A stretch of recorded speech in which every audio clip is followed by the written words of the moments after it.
أعوذ بالله من الشيطان الرجيم بسم الله الرحمن الرحيم الحمد لله رب العالمين وصلى الله على سيدنا ومولانا محمد وعلى آله وصحبه أجمعين. Assalamu alaikum everyone and welcome to an iSyllabus live discussion with me Shaykh Hassan and Shaykh Ruzwan Muhammad. Tonight's discussion is focused around Shaykh Ruzwan's new course that is going to become available, Caliphate Reloaded, 100 Years On. So I thought I'd just introduce a bit about the course, inshallah, before our really juicy discussion that we actually, inshallah, we're going to delve into. To mark the centennial of the Caliphate's fall on 3rd of March 1924, iSyllabus are launching a new take on the acclaimed Caliphate Reloaded course. And Shaykh Ruzwan taught this a few years back live here in Glasgow. Amidst the ongoing strife in Gaza, the concept of Ummah and the imperative of safeguarding the dignity and life of its collective body against relentless attacks and adversities has never been more relevant. This multidisciplinary course is designed to illuminate one of the most intriguing yet understudied facets of Islamic research, engage with the critical issues of leadership, power, and legitimacy that continue to challenge the Ummah amidst the turmoil and upheavals faced by the Muslim world today.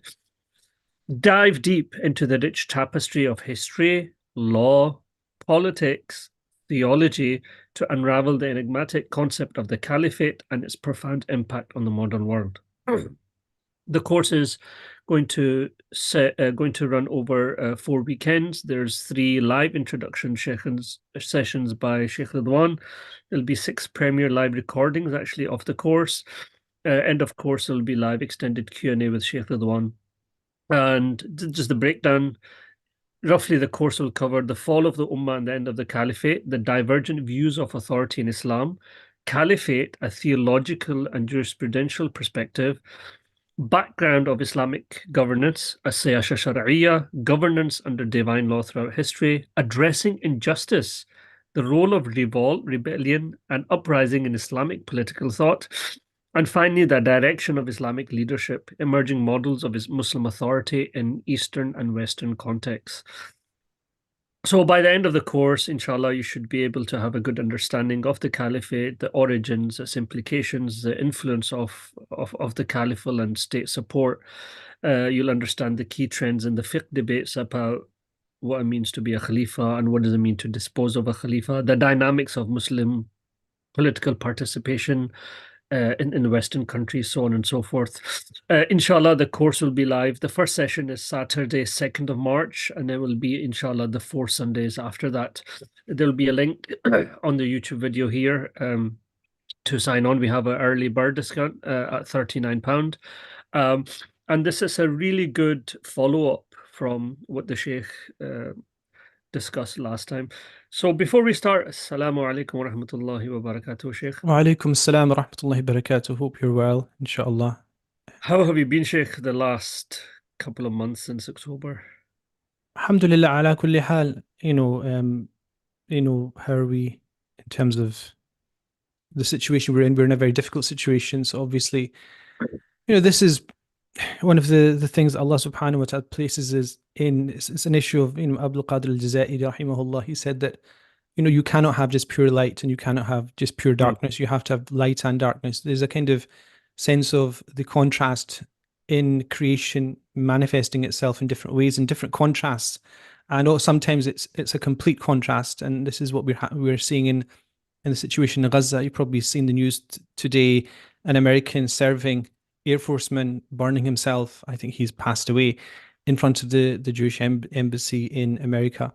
That's ostensibly a non-Muslim, in the way that he could, showing his own disgust and disapproval of what his government and his country is pushing its population into. In that kind of situation, it's very difficult to say anything except Alhamdulillah. But we have deep, meaning within those words.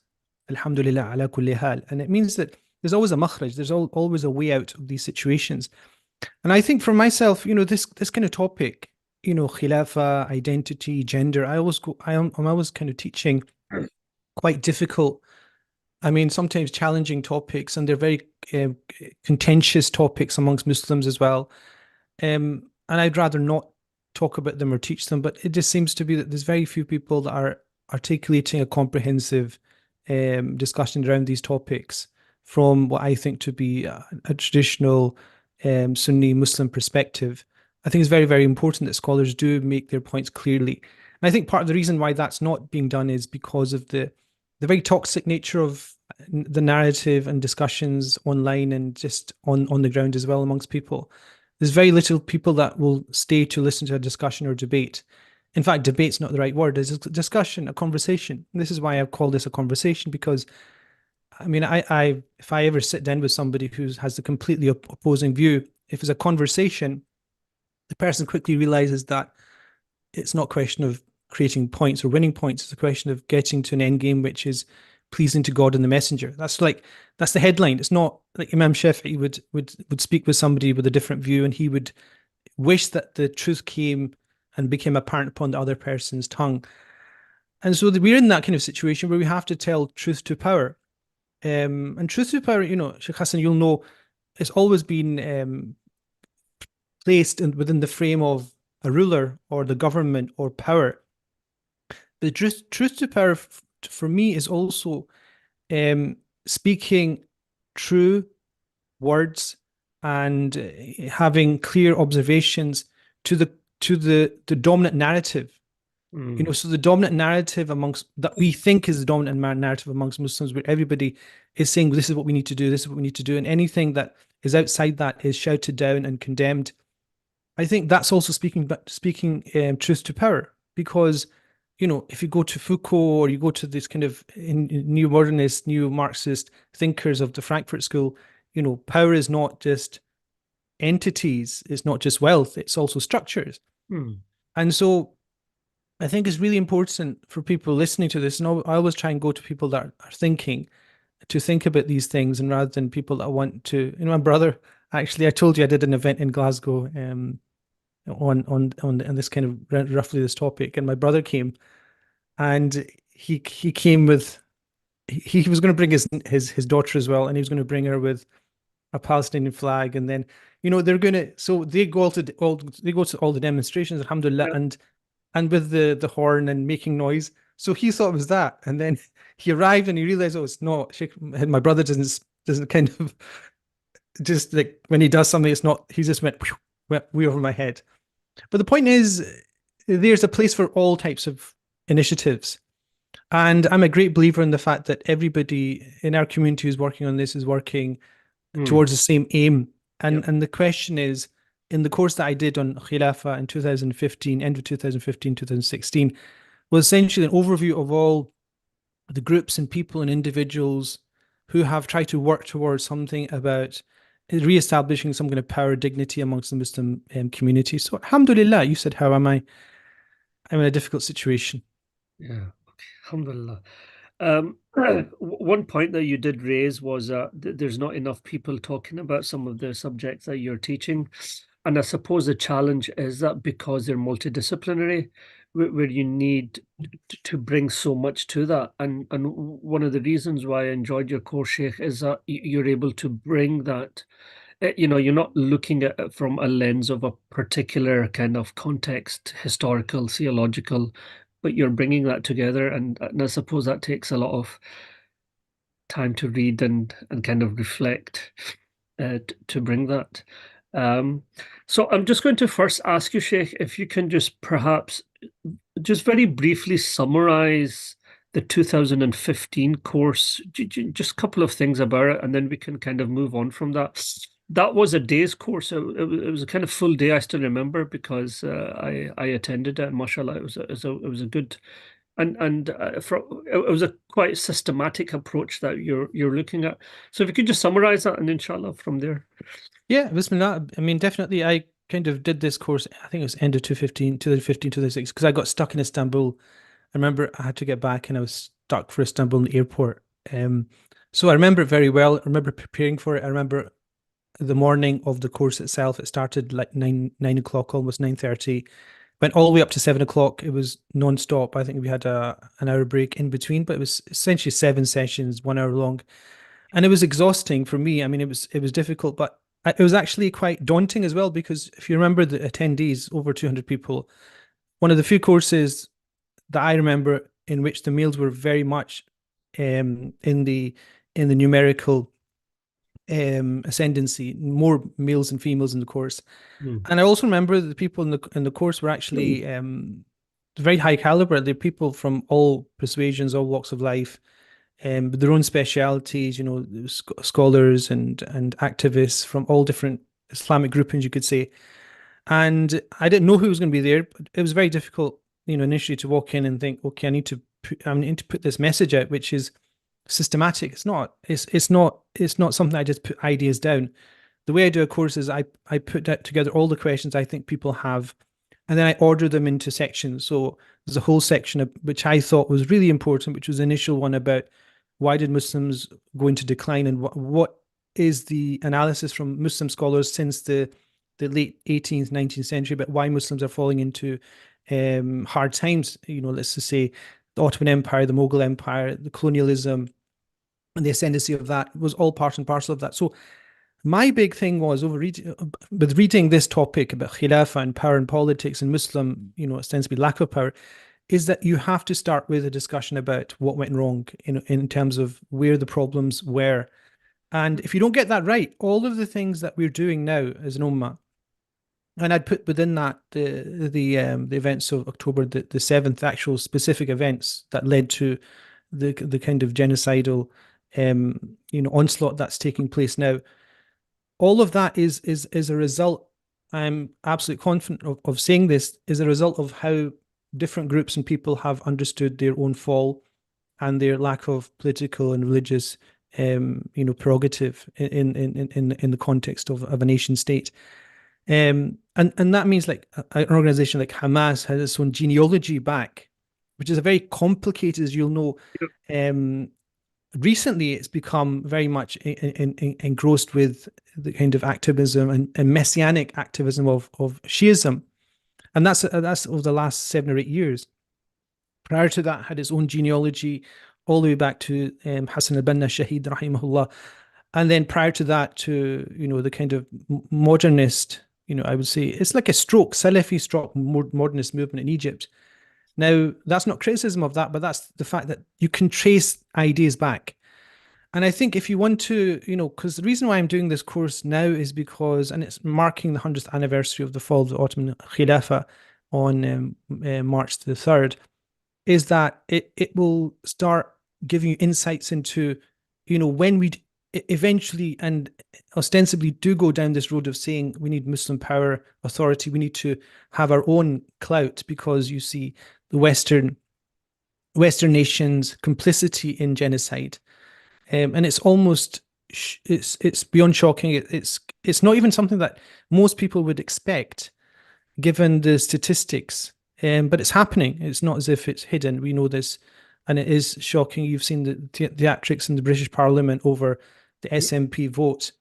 It was shocking. I mean, and the thing is, the way I did the course was start with my own analysis of where it went wrong, and based on that, you start to kind of put together how we should actually rectify it.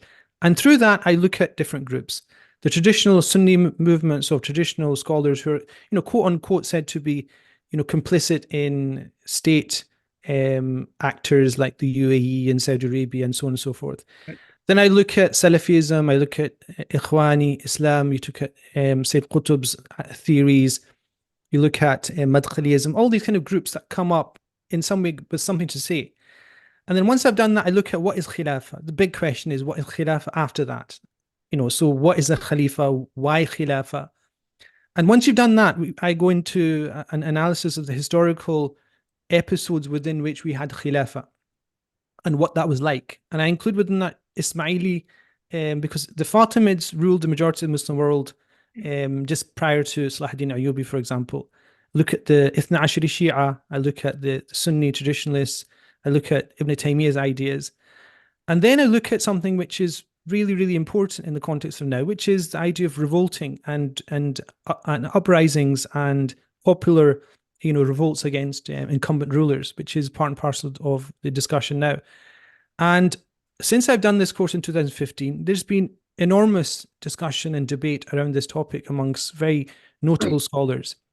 And you'll know the discussions about, whether Sunni Islam did have this theory of, quietism or a lack of permission given to people to rise up and revolt or not.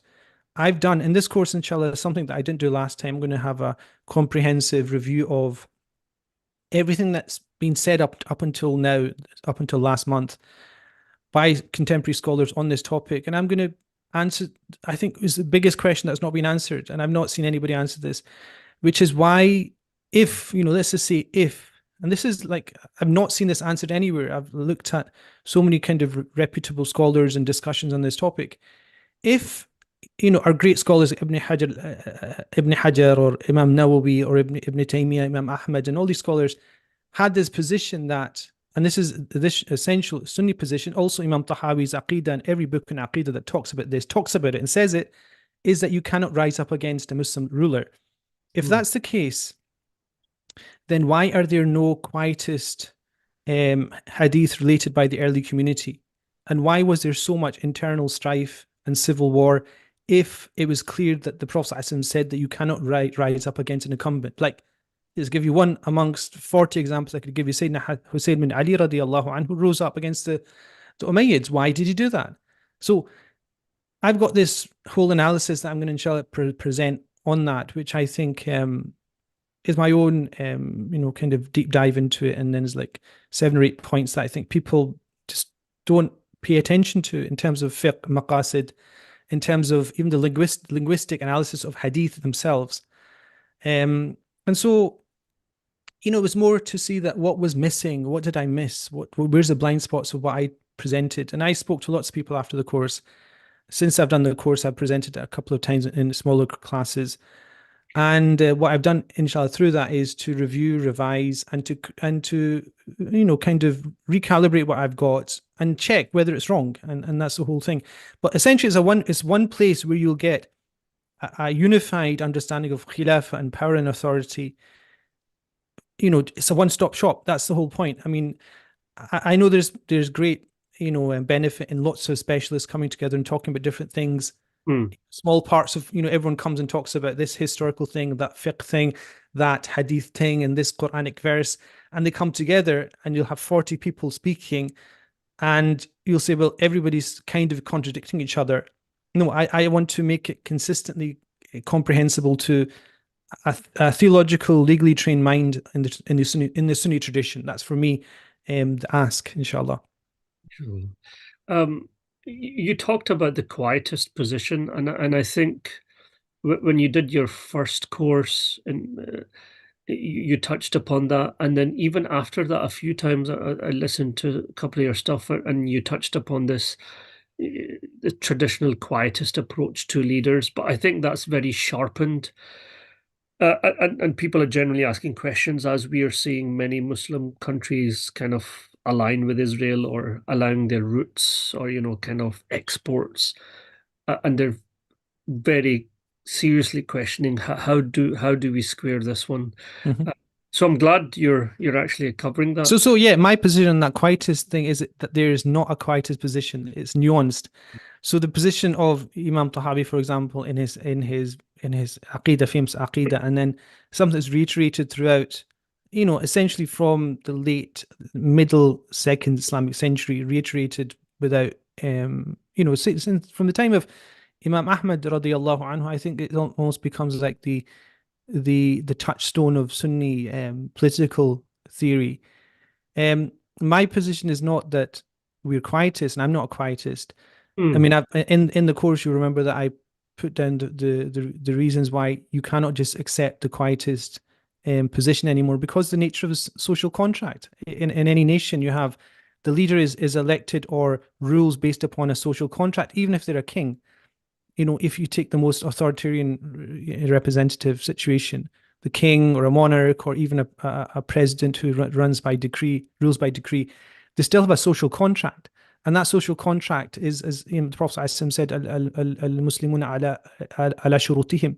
The Muslims are held to in accordance with their contractual conditions. And so, that's why the course initially, when I did it, it wasn't just, signing off the traditionalist viewpoint. But what you're saying is actually really important, which is there must be a reason why that has been the case. There has to be a reason why the quietist position became the status quo of Sunni Islam. There must be a reason. There must be a rationale behind that.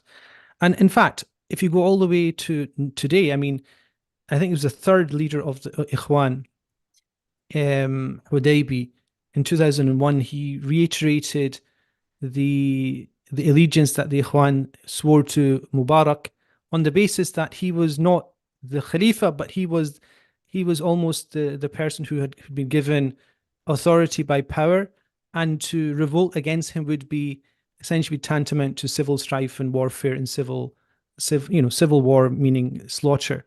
And in Ikhwan, even during the Arab Spring, you'll know this, essentially took a non-committal approach initially to the whole situation, which led to internal schisms and frictions in the Ikhwan themselves. But that's all part and parcel of, Sh Hassan Rabbani's thought about gradual progressive change.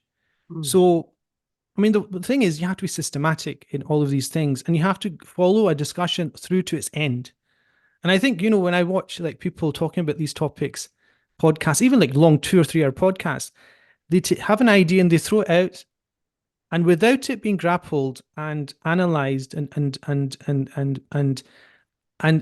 addressed from the vantage point of weaknesses, they go into another point and another point. I think what I always try and do is systematically go through a discussion to the end game of what we could say according to the Sunni tradition of law, theology, and fiqh. And that's for me really important, because at the end of the day, qila wa qal, political theorists, neo-Marxists, whatever you have, any kind of ideology you have, decolonial theory and deconstructionism, all of these things are fine. You want to stick to all these ideas, that's fine. But, we're not charged with, championing any of these ideologies. We're championed with upholding the Quran and Sunnah of the Prophet ﷺ through the medium of the Arabic language with the power that it contains, so that we know what the Prophet said and what the Quran said, and then pushing that forward. And, what's the point? People talk about, decolonializing academia and decolonializing, understandings of Islam as well. Well, that's just another theory that is replacing colonialism. Colonialism was a Western theory and, a tour de force. And decolonial, theory also is Western liberal. So all these things for me are there to be analyzed and questioned. And in the end of the day, I mean, the real situation, for example, in Gaza is that, if you look at the religious response to the issue of Palestine, because essentially this session is titled Caliphate Calling, Gaza before and after. If you look at the religious responses to the Palestinian situation, they're varied. I mean, if you'll know, they're very, very much not consistent, from Yusuf al-Qaradawi rahimahullah to Ahmed Yassin to Albani, for example, as well, to Hamas. They've all got sometimes completely divergent ideas, and all the way up until 2023, during this conflict, the fatwa given by the International Union of Muslim Scholars, which was previously headed by Al-Qaradawi rahimahullah, was ordering commanders of Muslim armies to go to the aid of the Gazans. So you're thinking, how can a fatwa be given if it's known and it's assumed that it will not be acted upon? Not to say it shouldn't be, but what's the process of a scholar saying it when they haven't put the work in? It's like, imagine I purchase a house and I put a light switch on and this is no electric wiring in the house. I put a light switch on the wall and I press it hoping that lights come on. There's no wiring in it. There's no light bulb. There's no electricity coming to the house. And I say, Bismillah, Ya Allah. And I press it. What's going to happen? Nothing's going to happen. And I think I've always said this, and I'm consistent. I think scholars are extremely naive when it comes to politics, our politics, warfare, the real nature of the dirt that is the modern world. Capitalist, global economic, kind of hegemonies, and this is way beyond their pay grade. And so they have to understand that by just saying, inshallah, fatwa, that it's going to be okay, essentially it's indicative of the fact that there's not much thought gone into what they're doing. And this just plays into the fact that the status quo, which is these governments and these dictators and these kind of monarchs, can essentially continue doing what they're doing because there's no really challenging alternative there. And so this is, part and parcel of, for scholars, is that they have to think that, in Islamic law, you have this idea that a ruling to be applicable has to have a place, mahal. It has to, zakat is only applicable to a person that has wealth. And the fatwa is only applicable to in a situation where you have the ability to affect it. And so this is the kind of thing that I kind of sketch out, and then I take to its logical conclusions in the course. So nothing's just thrown out. So that idea just threw it out. I've not concluded it, but that's the kind of thing I follow up on rigorously in the course. And so, there's 4 sessions in the course and then a Q&A at the end. And the Q&A is there just for everybody just to throw as much criticism as they can on the course, because I love that, because the whole point of a course at the end, the Q&A is like 3 or 4 hours sometimes of people just saying, well, Shaykh, you got this wrong. Okay, let's talk about it. Let's analyze what I said. Let's see if you've got something better. And that's, for me, is like, I've got nothing invested in being correct. What's the purpose of speaking about anything if you just want to vindicate yourself? I think it's really important that you just have no nafs, like in these kind of topics, because at the end of the day, this is about life and death. Like when I talk about gender or these issues, it's about the life and death of a family sometimes.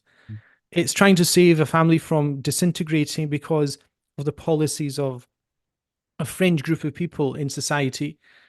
That's why I'm worried about. I'm not worried about my ideas being validated or not. And in this situation, the Khilafah is so important, because I just think in the discourse in the West, it's so simplistic. It's actually shockingly and criminally simplistic. When somebody gives an alternative viewpoint, that they're just character assassinated. And I saw this with famous scholar in America, and obviously it shows it shows the inability for people to process another person's idea. Whether it's right and wrong is a different thing, but to say that, to question a person's intentions and things is essentially the nature of the modern, muck that we're in, intellectual muck, where the people that have the ability to project their voices are essentially wallowing in the muck of their own making. And so that's not something that I engage in. I think that if you've got something to provide, if you've got something to say, put your thesis down. And it's like Imam E.G., we studied ilm al-munadara, he said that in kunta naqin fa sihha wa mudda'iyan fa dalil. It's like the beginning of his kitab al-munadara. If you're going to narrate something from somebody, for sihha, you have to narrate it with a correct chain of authority, with validity and authenticity. And if you're making a claim, then it has to be with a proof. And that's the thing that we don't have. You can't just shout your case. You can't just repost videos that are emotional and that's your case. And the Ummah has to go beyond that. And especially with the issue of Khilafah. Khilafah is about power. The Khalifa is the one that imposes and applies power and laws. It's all about holding power. And in fact, one of my teachers, and I have so much respect for him, Sheikh Abdul Qadir al-Sufi. He wrote this book. I mean, you could probably see this. It's republished actually. Return of the Khilafah. This is published this year, I think this year. But I was with him when he wrote the original in 1996. I was in Turkey at the time, and the analysis in here is very unpalatable for most people. Because it shows that the issue of Khilafah and its fall it's not to do with the fact we didn't pray, we didn't fast, we were just doing, sins and this and that. It was, if you look at it, how the West entrapped us, and the same with Morocco as well. Morocco is a separate story, but it's exactly the same indebtedness to the French. And it's the same thing with the Ottomans as well. That book, The Return of the Khilafah, comes out with is a stinging analysis. When you read it, you cannot argue against it. It's so well researched historically.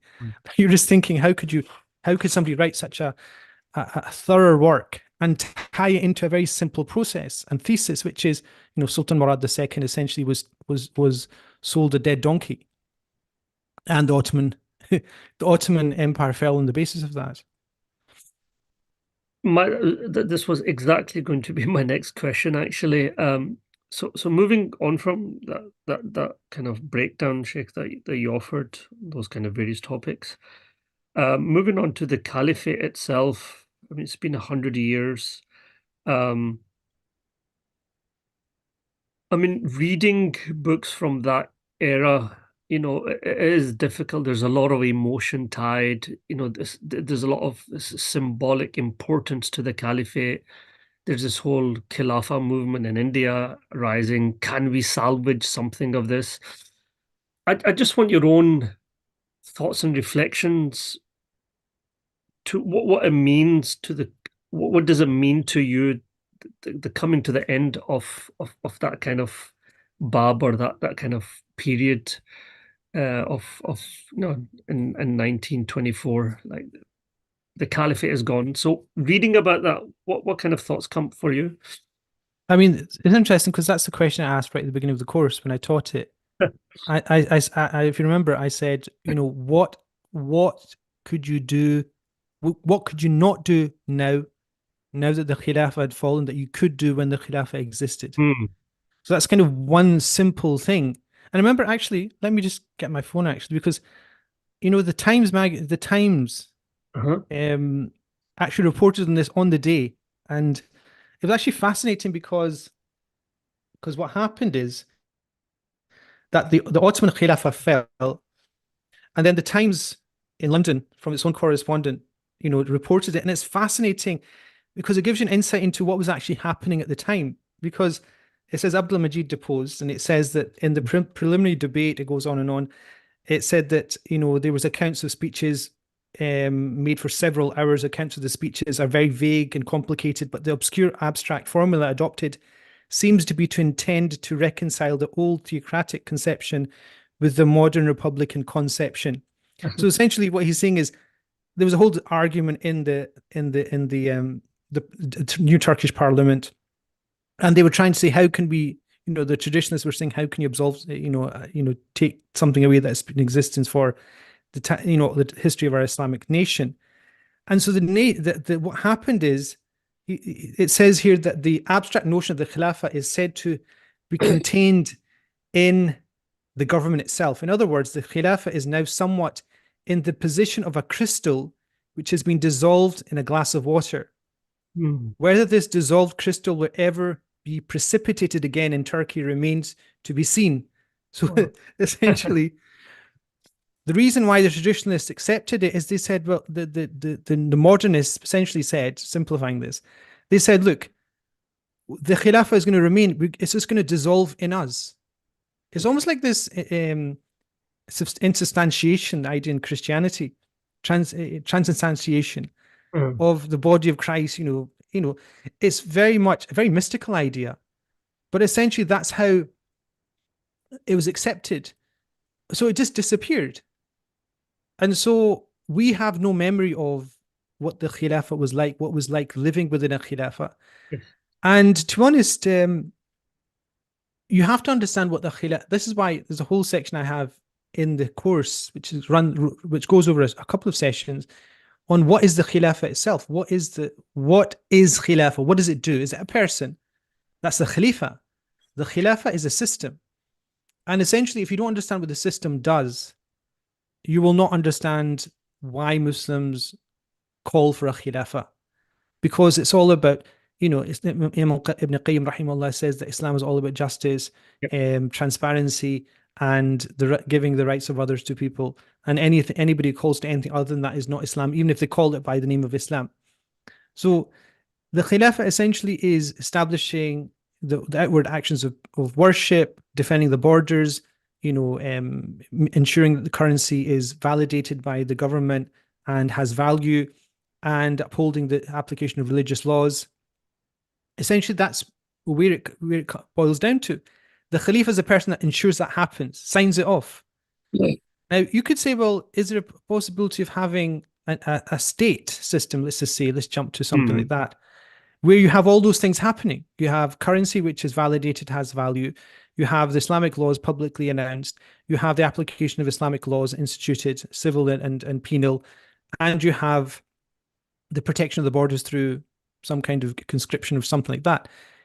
What would that mean? Imagine, okay, let's go for another one. Let's see if the person at the head of that is not a Muslim, but you have all those things. Let's take it further for some people. Let's have a woman at the front and let's have all those things. And so if that's uncomfortable, it means you're not serious about Khilafah. Because it means you don't want those four things or whatever as listed as the reason why you have a Khalifa. I'm not saying I advocate all those scenarios. Yeah. I'm just saying, if you have a situation where you say, oh, that can't be a Muslim state because because it's a she, or because he is from a different sect. His beard's not long enough, so how can he lead the prayer? How can he lead the Hajj? Because the Khalifa is also supposed to be a person from the time of Sayyidina Umar radiallahu anhu, after that time, Sayyidina Uthman, he was the person delegated to lead the Hajj as well. So if his prayer's not correct, how can he lead? It becomes nonsensical at some point. Yeah. And so for me, it's really kind of, okay, what did we lose? And then we've lost it. And then there's all these groups, Ikhwan, Madkhali, Salafis, Ikhwanis, the Najdi movement. You've got traditionalist movement. You've got the Hizb ut-Tahrir. You've got Jamaat Islami. You've got numerous, and you've got all these other things splintering off, trying to reestablish something.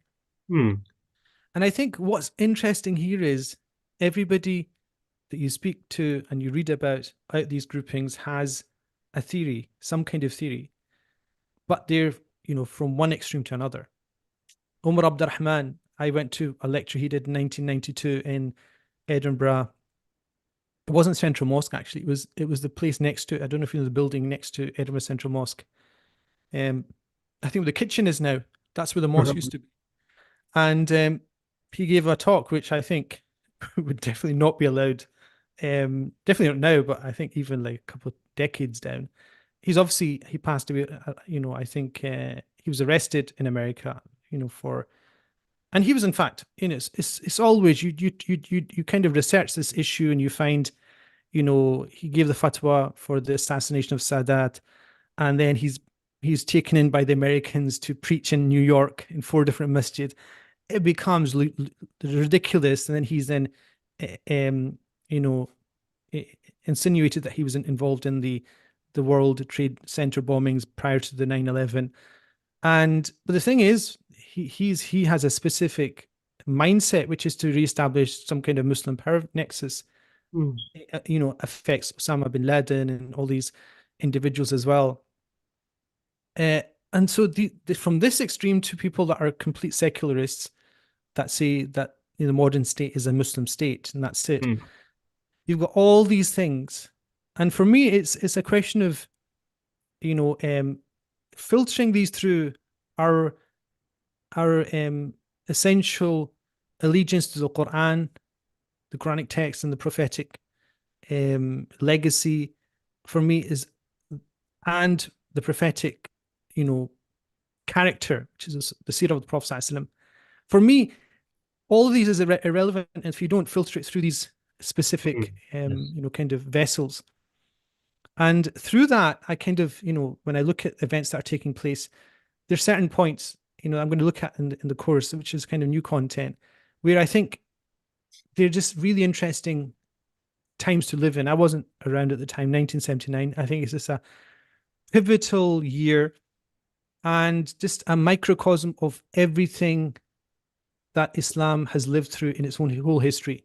And I'm going to go through that in the actual course itself. 1979, because you have Shiism moving from being an occultist messianic movement, which has been for all of its history, to becoming a statist movement, like the Jewish nation.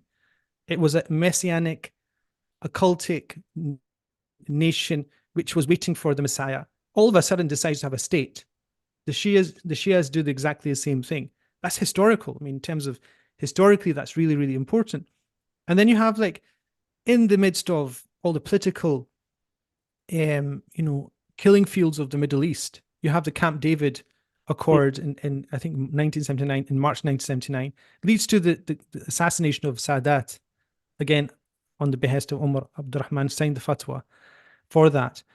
And then you have, my father was actually at Hajj during that year when you had the Meccan revolt, and that's fascinating as well, because it's the borrowing of the Shia kind of idea of messianic Mahdiism encroaching into Salafism, which is the weirdest thing. Wahhabi Salafism, which takes on this idea that we can wait for, because the Salafi movement is the most dismissive of the idea of Mahdi. If you look at all the kind of writers that talk about Mahdi and essentially undermine its potential, many traditionalists do the same, but it's this movement which takes place during the Hajj season, which leads to French special forces coming in and basically killing people. Remember, they revolted and brought up this movement because guess what? They thought that the Saudi regime at that time in 1979 was becoming secular and pushing Western. I mean, it doesn't make any sense. I mean, I don't know what, they probably opened up a place which sold burgers or something, and this was too much at that time. You could think about, look at the narrative now, where people are, if they thought that Islam was being betrayed in 1979, just after King Faisal rahimahullah, then you've got news coming if you try time travel to 2024. And then right at the end of it, you have the issue of Afghanistan, the invasion of Afghanistan by USSR, which for me is, at that point, it's like the nuclear explosion has started, and everything that's happening now is like it's got the colonialist aspect, it's got the imperialist Americans, essentially funding Abdullah Azam, Osama bin Laden, Umar Abdurrahman. They've got all these, I would say, crazies. I mean, just use that very slang word. Extreme voices within Muslim theological network or nexus, given funds to essentially fight the Russians. And you have that puritanical aspect. You have the finance and oil wealth of the Khalij. You have the ideology of Sayyid Qutb rahimahullah, all being utilized for their own agenda. And it's like, for me, it's the perfect storm. And once that perfect storm starts, you essentially have, the perfect situation for arms companies in the West to create situations where you have continual war. And that's what's fascinating for me, is that Muslims are just so good at taking the bait in terms of killing people. Because essentially, I mean, this is why I'm deep down Sayyid Ramadan Boti rahimahullah. And I say rahimahullah because there's reasons why I say that. His whole thing about during the Syrian conflict was nothing to do with the Assad regime. And, everyone knows my views on the Assad regime. And their complicity with the militia from Hezbollah. The most, I don't want to mention the acts I know personally from that side, but his whole thing was that the West is just prodding you to start civil strife. And now, is that not the most deep thing anyone can think about? When everyone's thinking about this person, this group, and he's saying, look, there's somebody behind this which is prodding you along to just destroy yourselves.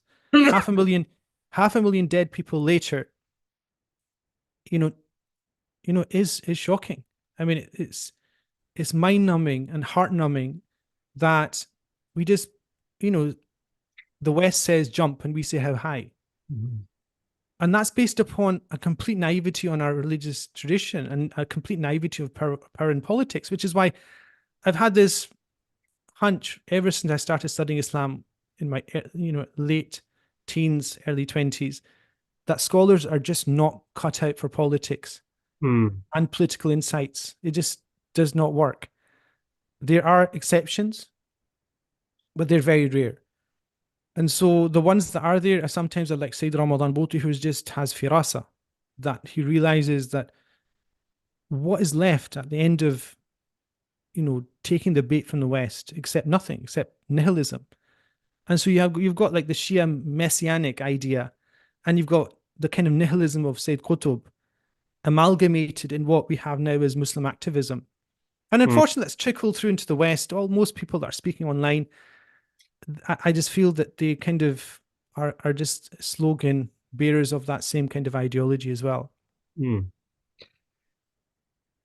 You talked about the Mahdism. I was in Kelvin Grove Museum with the kids, and actually they've got a little section of how the British went there to fight, I think in Sudan against the Yeah, the Mahdi, they've got the they've got the plaque. flag. They've Yeah. got the flag of the Mahdi's army. They're actually, Um, when I saw that for the first time, I was like, that yeah, is they conquered. They won the battle in 6 days, and they brought the spoils of war back. And a lot of them are in the museums in the UK. And actual his banner, the Mahdi's banner, is there in the Kelvin Grove Art it Gallery. is absolutely. Um, one thing through my own reading, Sheikh, that I would like to perhaps just to put it out there, and perhaps you can respond, is this simplistic idea that if the caliphate was here, it would have saved the people of Gaza. And I'm thinking this, as I'm thinking this, I am thinking the caliphate would surely save something if it was within in its borders. But if it was something external, to what extent the caliphate could save that? And the reason why I asked that is I finished Matthew Carr's book on the purging of Muslim Spain. Spain, This yeah. is, this is Mm. from Bo Abdul up till 615, the final expulsion. But one thing he mentions is the idea the Moriscos always had this intuition or feeling that the Ottoman Khalifa was going to come and save us, or the rulers actually from Morocco. And he actually mentions even there's a contingent of Spanish Catholics going to the Ottoman Sultan and saying to him, listen, what you're hearing is it's all kind of, it's not real. But essentially the boats are then, the Muslims are going and they sail out. So I'm processing that during the time of Gaza. So how would you respond to that, where a lot of Muslims saying if the caliphate was here, we wouldn't have the Gaza situation? I mean, look, I'll take you. This is like, so when the person says that, who says that, they will also give you examples, historically, anecdotal examples of individual situations where one event happened and then the Khalifa in a specific place sent an army, like a woman was accosted and they sent an army. Yep. And this, and the Prophet ﷺ, on the back of a woman being accosted in the market of Bani Qaynuqa, the Bani Qaynuqa Yes. were expelled. These are all absolutely correct. I mean, but the thing here is, if you look historically and you look at, let's take what's the most famous example of Muslims turning the tide? The Crusades, Quds, conquering. You've got a movie about it as well, Kingdom of God, I think it is. So you can Mm. watch it and you can see the whole thing. Salah ad-Din Ayyubi, he did what he did despite the Khalifa. لمستضيء بأمر الله wasn't probably didn't even know what was happening. We didn't care. And what you see throughout Muslim history is, Safavids and Ottomans. The Safavids essentially ensured that you're sitting in a Christian country now rather than a Muslim country. Let's just say that. I mean, the Safavids, if they hadn't done a counter movement against the Ottomans on their southeastern flank, the Ottomans would have bypassed Vienna all the way past France into UK, all the way to Glasgow, and you'd be sitting in numerous Ottoman cafes in Kelvin Grove Park. It didn't happen. because your Safavid Ikhwan, one of the gunpowder empires, decided that, you know, they wanted to take the bait from the West and the Crusaders. And so, you know, of course you can say if the Khalifa was there, it's like, I'll tell you what it sounds to me like. It sounds to me like DC Comics or Marvel or all these superhero things where we live Thanos. So Israel's Thanos, and then you've got the assembly of all these other people, and then, you know, the big war happens. Mm. I believe Muslims live in some kind of cloud cuckoo land of computer games. Mm. No sense of reality at all. Look, Normal Finkelstein met Abdurrahman Rentisi, and Yes. he said, "What's the end game?" Because he used to Abdurrahman Rentisi had an open door policy, and he met him, and he said, "Well, it's in second Intifada." He said, "What's the game here?" He said, "Well, during the first Intifada, it was 20-1. Now it's 6-1." So basically, it was a numbers game. Christopher Hedges went to Abdurrahman Rentisi. They both said it themselves. Yeah. And Yeah. he says, "What's this whole thing about? It's counterproductive." You know, Christopher Hedges said that it's counterproductive to kill innocent people through suicide bombings. And he basically said, "Well, this is what we have left. This is all we have left." And he says counterproductive. He says, "Well, this is all we have left." It's a numbers game, and unfortunately, the numbers game, you know, if anybody's going to play numbers games and not care about the numbers, it's the Israelis. Like, you know, are we not speechless mentioning the number of children that have been killed in this war? Mm. And guess who's not speechless about it? Members of the Knesset who are Jewish, Mm. who will rattle them off and say it's not enough. The numbers game can be played by two groups of people. And so, you know, there is this sense, I'm going to talk about this in the course, this sense of trauma. When people have trauma, they find it difficult breaking out of that trauma cycle because it has some kind of validation of their being, because their entity and identity is somehow tied in some way deep down to the trauma that they've had. Mm. And it's almost as if they have to relive the trauma to reassess their identity and repress their identity. And I think generally the Muslim Ummah has had this trauma of that they've built in their mind over the fall of the Khilafah, and this sense of a lack of power and victimhood. Mm. And it's almost as if they require that is validated and instantiated, as Kant would say, constantly. It's Mm. constantly appearing. And a solution to that, which will work, is going to be something that they would resist, I think. Because Mm. it means that you have to say, okay, what does a khilafah, this is my last session on the course, will be, what does a khilafah look like now? Given, and this is Imam Zuhaili, rahimahullah, great scholar from Syria, did some amazing work on international law and conventions and war and jihad in Which the book? context. You know, he's got his PhDs on jihad, and Okay. he's got numerous works on international law, and Mm. they're actually fascinating on the idea of citizenship, subjects, the idea of da'wah, the idea of dar al harb, dar al kufr, dar al Mm. islam, Mm. dar al uhud. Um, you know, all these concepts he's recalibrated based upon the fact that, you know, the world after 1945 and the conventions that set down countries and their obligations to each other have got to the point where we can actually reformulate those ideas. And essentially, you have to start from there. I mean, if you want to Mm. look at it, you have to, for a khilafah idea to have any sense of longevity, you have to start from the status quo. And this is a big problem. I think everybody speaks about khilafah, thinks about sidestepping the nation state system that we have now and setting up something alternative, which will not be accepted and acceptable and which will not work. Mm. And in doing that, because it will not work and cannot happen, they live on the fringes of society with their leaflets.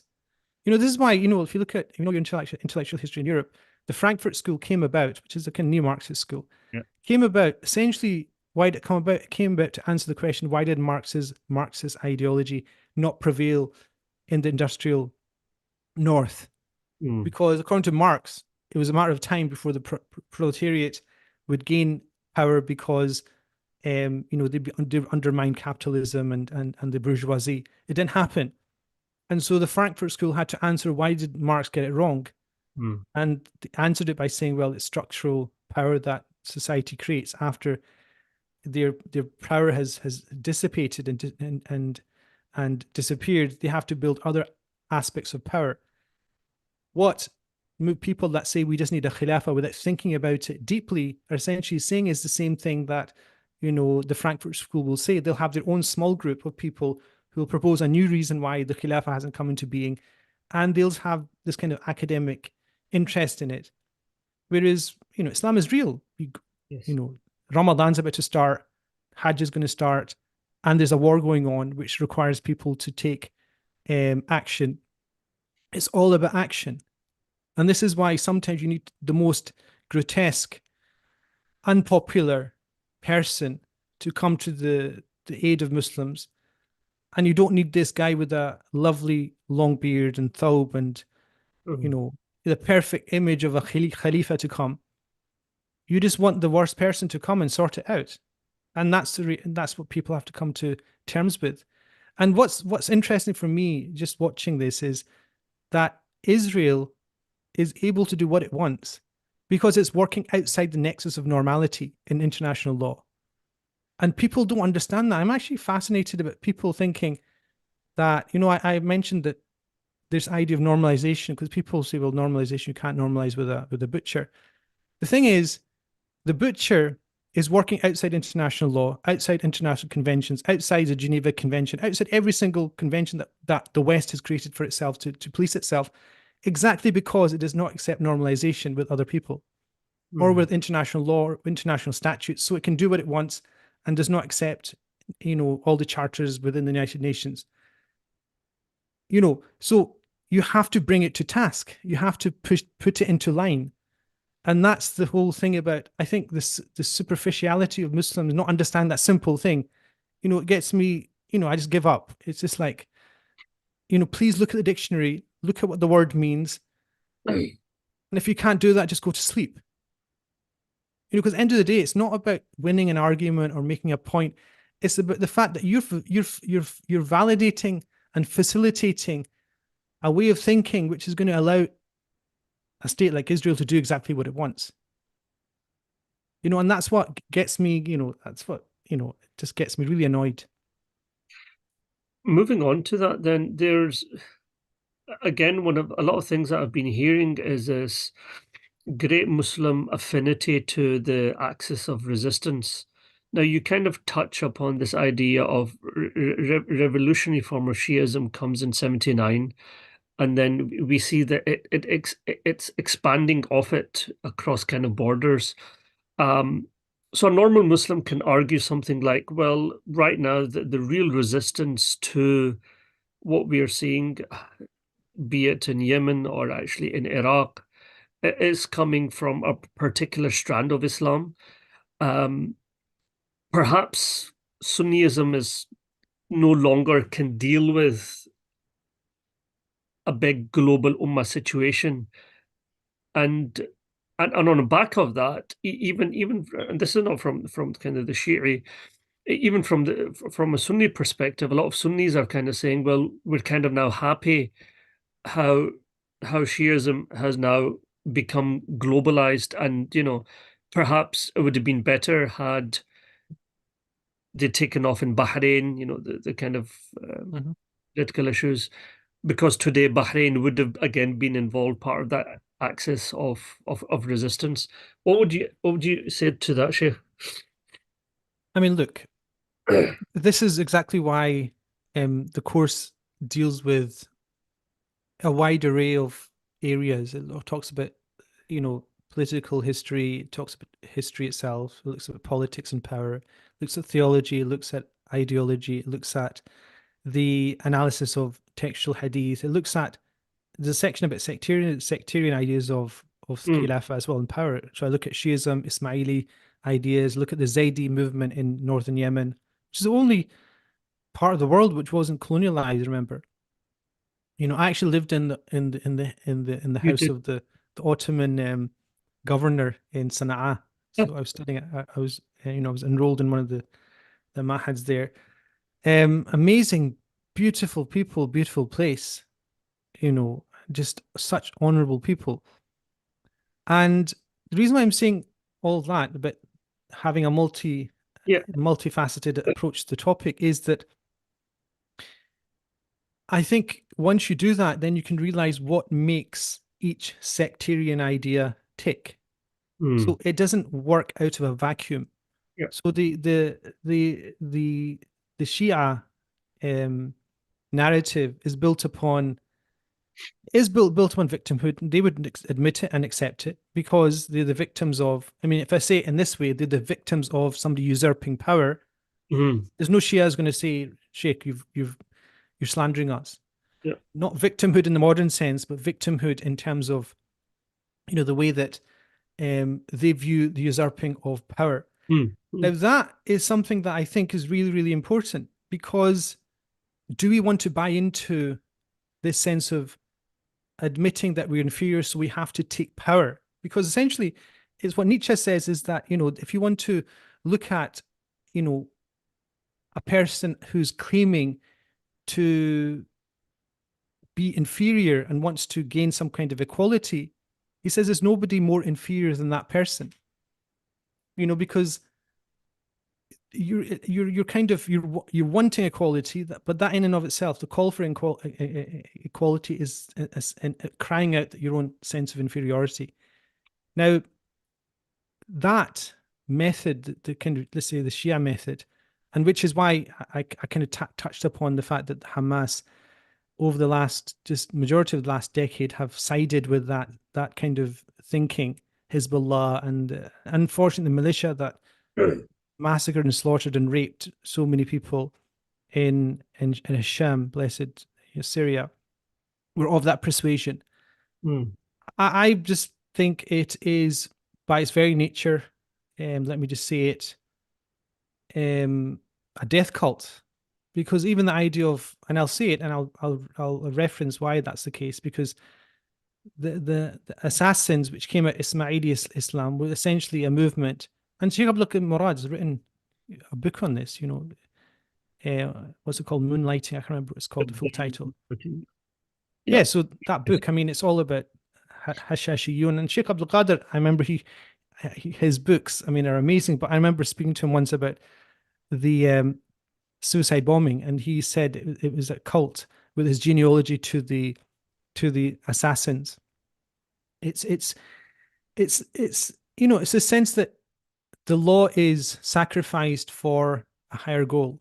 The law Mm. cannot be sacrificed for a higher goal. And one of my teachers, Sheikh Umar Ubaidullah al-Misri in the Mahd al-Fath, a student started to argue with him about suicide bombing and said it's perfectly valid and acceptable. He threw him out of the class. Only time in my life I've seen a student thrown out of a class in a traditional setting. And he provided him with about 7 or 8 reasons why it's impermissible. Because he says you don't own your own body. It's as simple as that. He says you can fight with complete vigor to the point that it's pretty obvious you'll die, but killing yourself is not permissible. So the ends do not justify the means. And I think with the Shia vent on the Usuli Shia vent on this discussion is very much around the idea that, yeah, as long as it gets you to the end game to get your right, then it's perfectly valid and acceptable. And I think, and going back to the question itself, falling into that acceptance, I think, is an acceptance of defeat. Mm. I just think if a Sunni mind, a Sunni scholarly mind can capitulate to accepting that, I think they've admitted defeat. Mm. And deeper down, I think it's a theological bid'ah, which is the real definition of bid'ah, which is a mubtadi', is a person that has stated that God has placed upon their shoulders a load greater than they can bear, Mm. which allows them to do something haram, Mm. communally as a community, to sign up to this death cult. I call that death cult. where people, unfortunately, it was there was an initiative in 2002, the Arab Initiative, which now feels like the Paradise Initiative, which would scale back Israeli settlements all the way back to the bone Mm. and go all the way back to the earliest resolutions against Israel. The moment that all of the OIC countries, which is Organization of Islamic Conference, signed and ratified the Arab Peace Initiative, the same evening, Hamas, I think, I'm sure it's over. You can check the numbers. It's well over 24 people. I've got a feeling it was much more than that. Were killed in a suicide bombing as a response to that initiative. Mm. And Sheikh Ahmad Yassin, rahimahullah, I mean, I have deep respect for him. He said this is a response to people who say, and these people now will watch this and say, we agree with what he said. This is a response to people that say that the Palestinian people will be defeated. Mm. Now, what he said, I guarantee the majority of people listening will accept that. But the reality is, you know, that was an initiative way beyond anything we're ever going to get now. True. And that was signed off by OIC. And the OIC, remember, at that time was made up of not just the foreign ministers, but also scholars affiliated to the foreign ministry as well, which is part of the Jeddah Fiqh Council. Mm. So it's not as if, these were people just throwing off a kind of settlement. At the center of that was Faisal, the Prince Faisal, a Turk, Mm. who was, an amazing foreign minister for the Saudi government, who was actually incriminated in 9/11 inquiries by Americans. He was actually, I think there was arrest warrants for him centering from America because they felt he facilitated the 9/11 attacks. He was part and parcel of that thinking behind that, and he was, by far kind of the best foreign minister they've had. And it just seems that death cult mentality is not going to. I mean, if you want to establish khilafah or even understand what khilafah is, that's not going to be. Mm. That's not definitely not going to get you anywhere. Mm. And we're almost there, Sheikh, towards the end.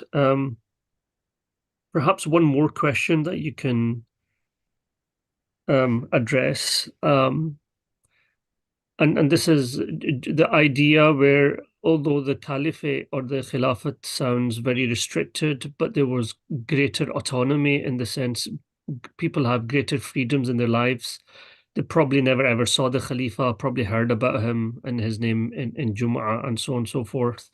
Vis-a-vis what we are seeing now in a Western liberal context, which has been sharpened post October the 7th, where absolutely anything that you say to the very detail is almost kind of pinned up or questioned actually by the authorities.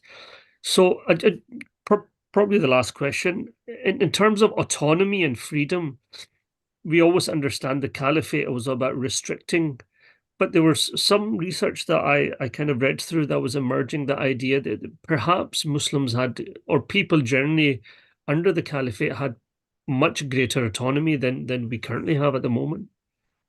Yeah, I mean that's the whole thing. I mean, khilafah is not about dictatorial rule. It's about and this is a movement, I think. I mean, leaving aside the khilafah topic, decentralized government is, I mean, if you want to sort out the issue of ecology, economy, social economy, you want to talk about political representation, decentralizing authority is the way you go. And just look at that example. I lived in the house of the Ottoman governor in Sana'a. Essentially, all he did was ensure that there was protection for the people of that part of the land, as long as they had, sworn allegiance to the Khalifa in Istanbul, in Constantinople, and they had this kind of pact, and the laws that were enacted there were part of the Zaidi legal tradition. Hmm. Zaidi tradition is predominant there, very close to Imam Abu Hanifa's fiqh. Hmm. But that was autonomy, but that's interreligious. That's Sunnis allowing other sects within Islam to flourish, but also the millet system in the Ottoman Empire allowed the Christians, Jews, Orthodox Christians, and the Catholics, and also the Jewish community, Megans, and all the other denominations that you have. And this is pointed out with the fact that in Quds, even now in Jerusalem, the Church of the Holy Sepulchre is, Hmm. safeguarded by Muslim families. I mean, it's based upon the fact that Muslims stepped in only when it was needed to be done. Otherwise, they had their own civil laws, they had their own religious laws that applied. And that was decentralized. And I think if you have decentralization, you have a much more flourishing economy. Look at the fact that Egypt was 80% religious, meaning charitable endowments for the poor and needy, is a testimony to the Khilafah. The fact that you had in the Ottoman Empire, you had waqfs for old horses that would take care of them once they'd gone to the end of their working life, shows that people had too much surplus wealth and they had to kind of come up with ideas on what to spend money to. The Ottoman Empire was such that Istanbul didn't have people receiving zakat because it had to be distributed outside the city, because there wasn't people eligible within the city because they're all being essentially taken care of in terms of their basic necessities. That is something that I think, as a vision of the Khilafah, I think is extremely poignant for us, where we think that the modern state system, and I've said, all of my discussions are within the context of the modern state system, but in a system where you have an alternative, decentralized form of government, that can easily be applied in this day and age. And it creates much more economic prosperity, and it creates much more accountability, and it empowers local people as well, and local religious communities and civic communities to build up and flourish locally. And I think in the context of wider society, the economic disparities that are happening, the conglomeration of wealth in multinational organizations and individuals who have, exceeded what we consider to be numbers of wealth, it's something that is definitely a positive case for the Khilafah. Khilafah meaning, again, a form of government in which everybody's equal, in which you have this sense of transparency in the application of law. And also you have, the fact that you're not there to create power for its own sake. It's there to distribute power down to the grassroots. Um, Finally, maybe a piece of advice for us. The Moriscos were dealing with Catholic Inquisition. I think we are now dealing with a form of secular Inquisition where they're chapping on Muslim doors if you're saying things or if you have the Palestine flag. I mean, I think for me, it would be perhaps a sign of, as the situation in Gaza deteriorates, the Muslim psyche doesn't know actually how to deal with all this. How do we process that? Hmm. So what advice would you give, Shay? I mean, it's really important that we ground ourselves in the Shahada. I remember the first public talk I gave on Gaza was actually just happened to end up becoming about the Shahada. You say, Ashhadu an la ilaha illallah. You testify there's no God but Allah. The implicit meaning, the muqtada of that statement, that there's no God. God is the one that gives laws and has attributes, and therefore you're part and parcel of the attributes of Allah subhanahu wa ta'ala. You have to imbue the idea of justice, of mercy, of compassion, of even vengefulness, everything you have to encapsulate in some way.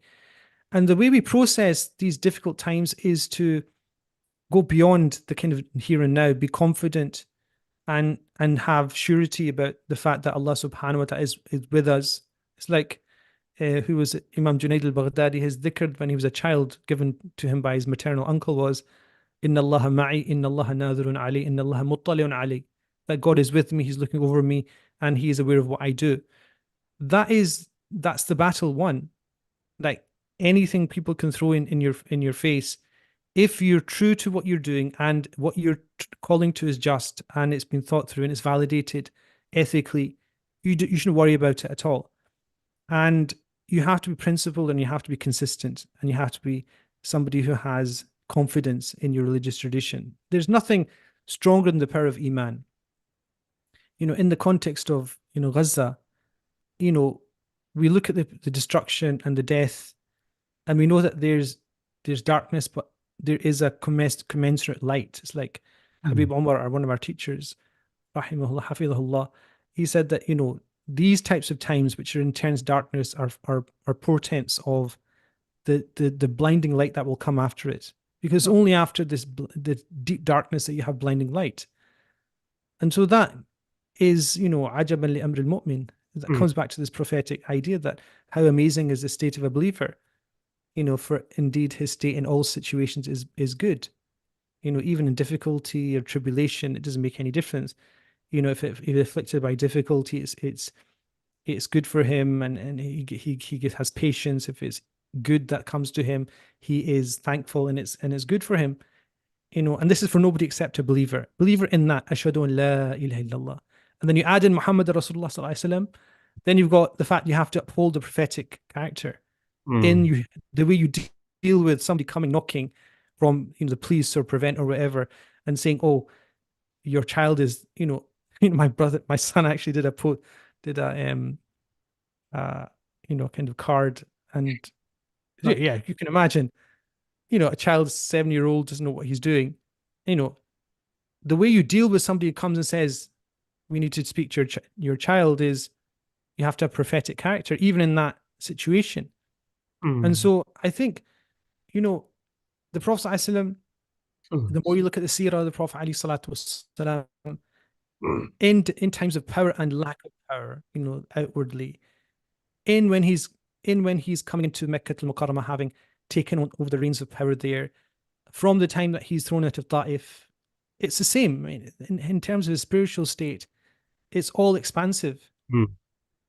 And that's why we believe in the Prophet ﷺ. I mean, what does that mean to believe in the Prophet ﷺ? Is to believe that character was a conquering character, regardless of what state he was in. So we'd not. It should move us more. The more we see oppression, it should move us more to protest. It should move us more to engage with political lobbying. It should engage us, or everybody to their own. People that don't believe in that don't believe in it. People that believe in it believe in it. But that expansive thing, the Prophet would allow all of that, which is what I know for a fact. Like what we have nowadays, people saying you can't do this, this is not good, and this is not effective. Let everybody do what they want, because I believe that's the prophetic character, which is he would allow people to validate themselves through what they thought they could do. It's like all these in the books of the Qisas al-Anbiya, when the Prophet Ibrahim's thrown into the fire, your stories of these small animals bringing water, trying to put it out. Let them. It's not. He knows going to stop. What's the point of this? A bit of water on your beak. Let them, inshallah, let them do it. And that's the thing. I mean, everybody, all hands on deck. If you're an activist, activism, lawyer, interventions. If you're a scholar, make sure your khutbahs are up to scratch. So. So this discussion has been about Shaykh Ruzwan's new course, inshallah, that'll be coming out next week. Caliphate Reloaded, 100 years on, in which he's kind of looking at with the situation in Gaza. There's much more discussion actually to this understanding of caliphate from the previous course. So inshallah, the course is starting on Saturday, the 2nd of March. There's going to be 4 sessions, including a live Q&A. So inshallah, you can go to iSyllabus website where you would find the course. We have the early bird, £39 on currently. Inshallah. So Shaykh, just finally, maybe do you want to finish on something you want to maybe share finally before inshallah? Yeah, so I mean, this course has it took a long time. It took me, I think, 130 sources to go through the first iteration of the course. I reviewed a couple of works recently on this, just to review what I was thinking, and a lot of amazing works come out since that time. While Halak's Impossible State, I reviewed that. I'm reviewing one of the first things I read on this, which is Olivia Roy's book, The Failure of Political Islam. Yes. These are not my views. These are people that you have to read.